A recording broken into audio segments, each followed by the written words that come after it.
hari Selasa, 31 Maret 2015, di Konsul Jendral Republik Indonesia New York diadakan sebuah acara tentang kopi dan pameran peta tua yang ditemukan pada abad ke-15 yang dimana diadakan oleh perusahaan organic coffee dengan difasilitasi oleh KJRI New York. Acara ini dihadiri kurang lebih 40 tamu undangan dari berbagai kalangan, antara lainnya Menteri Tenaga Kerja Republik Indonesia Bapak Hani Dakiri, Konjen New York Bapak Gabu Dama Putra, Dewata Bapak Ansol, dan beberapa pejabat penting lainnya. Firstly, we have the Minister of Labor. In English, I have to say it like that, Pak. Here, normally they say as Secretary of Labor, but in Bahasa we call it Menteri Tenaga Kerja. And I'm very honored, especially ladies and gentlemen, having him for tonight. But another guest that we love to share with you tonight is Pak Din. Where is Pak? Pak Din. Here Pak Din. Di sini Pak Din. He's American. Pak Din, please come in. Yeah. I met him about 3 years ago. Yeah. Yes, you remember. Yes. Yes.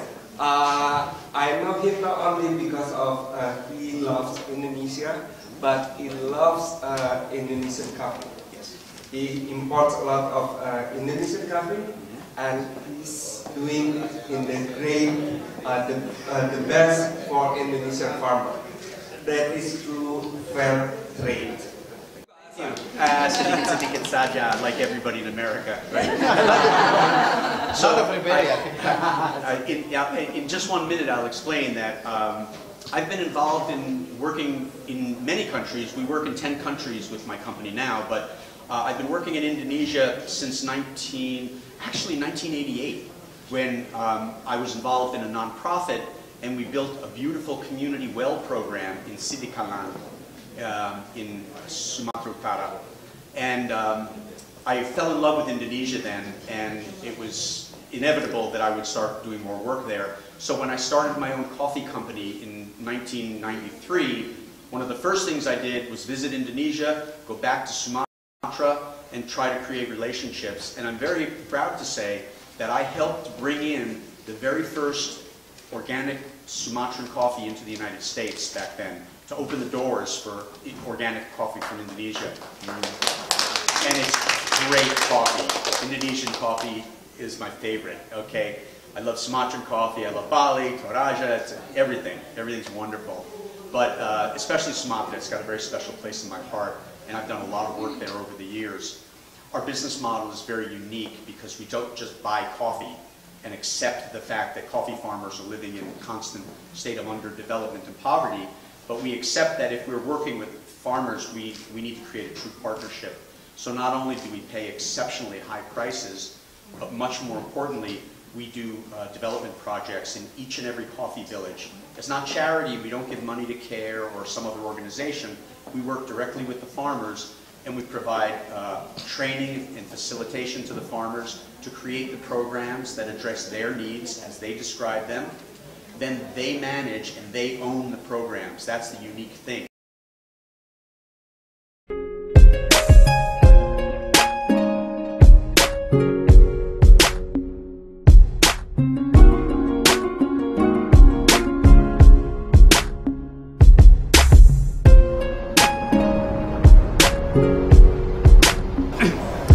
I started my company in 1993 as an experiment to see if it was possible for a business to pay good money to the farmers for a product, coffee, and also to be involved in their lives in the issues of development.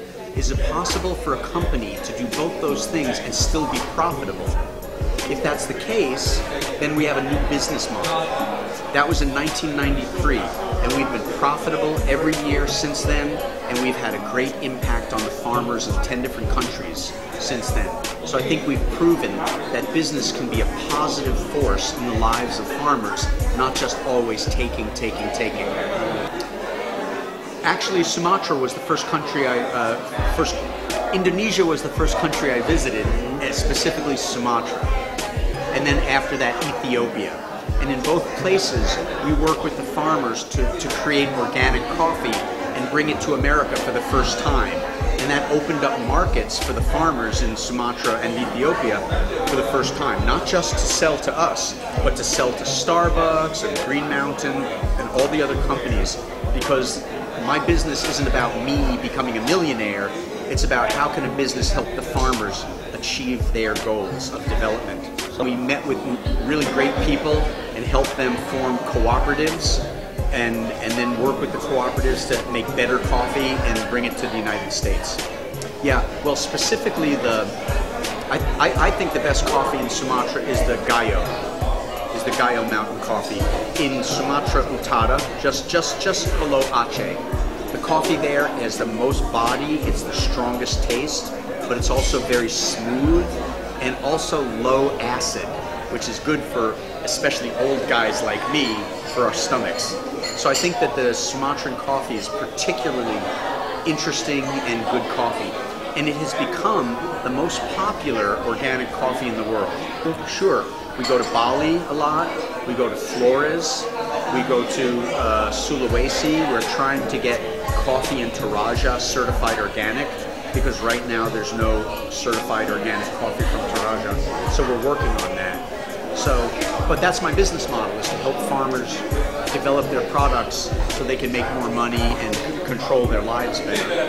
Menurut ditemukan, kopi Sumatera dan jenis Gayo adalah yang terbaik di dunia. Well, I actually, I'm not saying this because you're in Indonesia, but Indonesian coffee is my favorite coffee in the world. It always has been.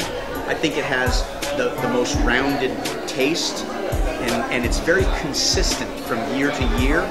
I think the farmers do a great job of harvesting and processing the coffee, and as a result, they get higher prices than most other coffee countries, which is good for the farmers. The Maluku, the Spice Islands, have a very long history. The concept of globalization was created in the Malukus when the Dutch made the first multinational corporation, the VOC. Since that time, the people in Maluku have never really realized the benefit from the spices. They always got little money because the spice gets sold to this guy, gets sold to this guy, gets sold to Europe, gets sold to... So there's no direct trade and there's no fair trade in spices in Maluku, and I want to change that. So I want to go to the Spice Islands and create direct, fair trade, organic relationships so the farmers will get more money and get their products out to the world more directly. Pameran peta juga sangat menarik perhatian para pengunjung, dan ada beberapa peta asli yang ditemukan pada abad ke-15. Bahkan, menurut ditemukan, ada peta yang berusia 500 tahun. Years I've been collecting maps, and one of the main reasons I collect maps is they show the evolution of exploration, the evolution of trade, and also the evolution of how people think about each other. So on many of my maps in Indonesia, the early maps show people cannibals, people eating other people, people cutting heads off, because the Europeans, they didn't know people in Asia, but that's what they thought they were like. And of course, that disappears from the maps as they get more and more modern. And so I have a collection that starts before Columbus, and it shows the history of how Europe has imagined Indonesia over the last 400, 500 years. And so I wanted to share this wonderful collection with the Indonesian community here in New York, because these maps are very rare, and frankly, nobody in Indonesia sees them because they're all over the world, but they're not in Indonesia. So here's this opportunity for the Indonesian community to see maps of their own country. Oh, these are original maps, yeah. Many of them are one of a kind, so they're very, very, very rare and very valuable. But to me, they have a lot of meaning, so I've always collected them, and I'm so happy to share them.